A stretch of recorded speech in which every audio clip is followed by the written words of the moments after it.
को मोर भाया एमती देसी खाଇବା लंच रे दरकार निहाती कमेंट माध्यम रे जणाइबे। तो मु आज गोटे छोटिया लंच थाली देइछि केमती कोन लागिला निहाती देखंतु जानि परिबे। नमस्कार, जय जगन्नाथ। आशा करछि समस्ते भलो थिबे, मु भी बहुत बढ़िया अछि। तो मु वेलकम करछि मो channel Ankita recipe and blogs रे। तो चलंतु स्टार्ट करिबा रेसिपी। तो प्रथमे देखंतु आमे कोन करबा ना एमती गोटे बड़ साइज रो बाइगण को टिके कट लगेगी देखि देबे मझिरु काळे पोको पोको थिगो ताकू भलसे मु पोड़ी नेला सा परे तापर गोटे टमाटो को भी आम पोड़ुंट बैगण सांगे टमाटो पोड़ा बहुत टेस्ट थाए। तापर देखो भलसे आम कौन करवा ना पोड़ी सारापर गोटे ठंडा पानी पकई नवा जेहेतु आम जो खाइबा से चोपा छड़ेला आमको प्रोब्लेम नपर। देखो गोटे बेसर आइटम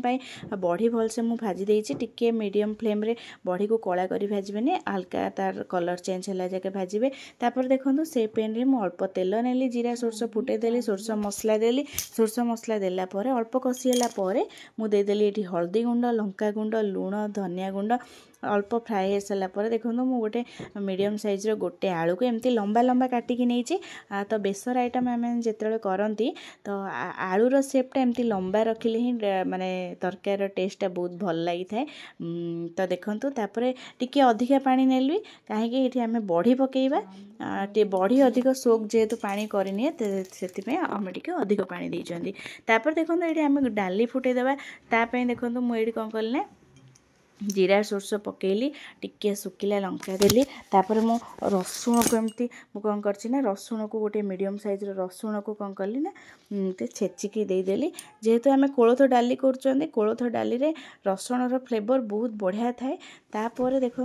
मुझे मीडियम साइज रो 3टा टमाटो को काटिकी नहीं जेहेतु आमको कोलथ डाली अल्प खट्टा लगे आमको बहुत बढ़िया टेस्ट लगे। तो से आपण मैंने चाहिए टमाटो जगार आपण मैंने ये आंबुल भी नहीं पारे बाकी मुझे 2-3टा मीडियम साइज टमाटो को नहीं तापर देखो ये भितर आमर अल्प आलू सीझी सारी तापर मुझे भाजिकी रखी बड़ी को देदेवा बड़ी को बड़ी अल्प सीझी सारापर माने पाखापाखि 90% बड़ी सीझी सारापर आम टमाटो देवा। जदि आम बड़ी न पकईकि आगे टमाटो पकईदेवा तो बड़ी टिके कम सीझिबो। तापर देखो आम टमाटो सीझी सारा टिके तापर मु टिके गोटे आंबुल छोट पकईदेली आंबुल छोट छोट आंबुल गोटे देकी ताकू अल्प समय आम कौन करवा ना पुणी थरे सिझेवाई छाड़देवा सी आउ टिके सिझिला सारा पर पूरा तरकारी आम रेडी हो। तापर देखो आम आउ गोटे आइटम करवा ये कदली फ्राए कंचा कदली। तो कंचा कदली तो देहपाई भी बहुत बढ़िया उपकारिता थाए। यहाँ हूँ मो माने मुझे कही ना ए नेक्स्ट प्रीवियस ब्लॉग रे कि मु घर को जाइली तो सेठू मो माने आम बगीचार कदली मु धरिकी आसती। तो से देखो आम यहाँ बहुत छोट आ कषि कदली टिके तो देखो ताको आम कौन करवा ना गोटे फ्राए बनइबा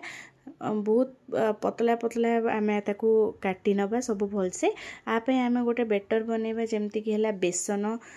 तापर टिके जस्ट आरारूट तापर माने बेसन 2 चामच रे आम आरारूटा माने हाफ चामच यूज करवा तापर जमती कि आम नॉर्मल मसला गुंड हल्दी गुंड लंका गुंड धनिया पाउडर जीरा पाउडर तापर चाट मसला तापर मसला गुंड सबू पकईकी आम ताको फ्राए करनबा। बेटर अधिक मोटा माने पतला करेनि जमती कि आमर वेजिटेबल्स रे से लागिबो।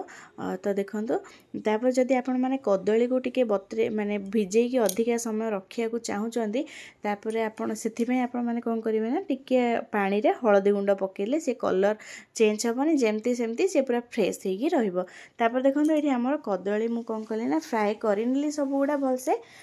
देखुथिबे कदली जेहेतु बहुत अल्प समय सीझी जाए से बहुत बढ़िया से फ्राए हो जाउची मोर एठी।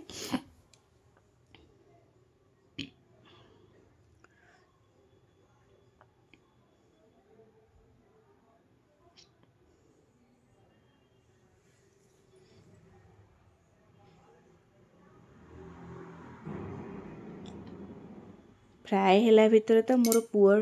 पुअर स्कूल भी सर जाइला सी ऑलरेडी घरे को आस जाइला तो तार लंच टाइम भी होइला सी डाली भात बास चिप्स सांगरे से ता लंच को बहुत बढ़िया से एंजॉय करछि। मो पुअर टिके डाली आ किछि ना किछि गोटे फ्राए हे तो ताको किछि दरकार नाही। तापर देखंतु मो एडी मो हस्बैंड को पई टिके फुलकोबी चिप्स बनौछि जेमति कि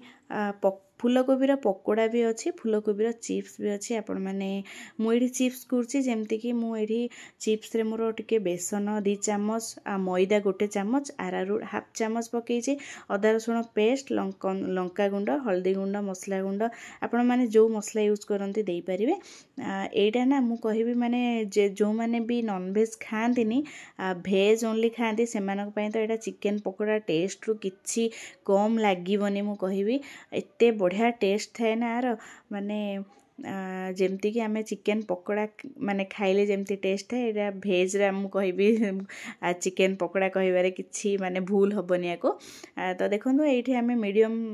फ्लेम रे आम ताकू फ्राए करवा हाई रखिबानी माने फ्राए कला समय से सांगे सांगे आम तेल रे पकेले से पोड़ी जीव तो मीडियम फ्लेम रे आम ताकू कौन करवा ना फूलकोबी मु गोली थी गोलेकी ताकू मु फ्राए कर नौची जदि आपन टिके लेट रे फ्राए करेंगे ताले आपन टिके जो फ्राए करेंगे से आपन लुण देकी ताकू फ्राए करने तो मु सांगे सांगे फ्राए करनेली अल्प देखिपे मोर बहुत बढ़िया से फूलकोबी फ्राए हो गलानी देखो मुझे कंचा लंका भी टिके फ्राए करना भी सांगे जो आप कंचा लंका फ्राए कर ना टिके कट लगेदेव ना सी गोटे बाण फुटला बेले फुटो तो देखो ऑलरेडी मोर फ्राए भी रेडी हो गला आ लंच थाली भी मोर बहुत बढ़िया से मुझे रेडी कर सारी ये देखो मुझे कि टमाटो और बैगण भी दलिबी से मुझे सुखिला लंका को लुण सांगे भलसे भाजिकी गुंड कर नौची तापर आम टमाटो और बैगण को पोड़ा से मत तो मिक्सचर पकड़े आहरी बहुत बढ़िया टेस्ट थाए कौ मैंने एमती खाते मत निहाती कमेंट रे जनइबे तो भल लगी लाइक शेयर सब्सक्राइब करने को जमा भी भूलें मोर तो बहुत बढ़िया से लंचटा आज गला जेहेतु आज मो हजबैंड भी थिले ये पाखरे ड्यूटी बाहर को जाई नथिले तो सेथिपाई ताको फरमाइश सबू गुड़ा आज होती जमती कि पोड़ा पोड़ी फूलकोबी चिप्स तापरे कोलथ डाली एमती तो कोलथ डाली देहपाई बहुत बढ़िया किडनी रे स्टोन थी तो तापे आहरी बहुत बढ़िया जो मैंने कोलथ डाली खाती पुणी देखा नेक्स्ट वीडियो रे रहिली नमस्कार।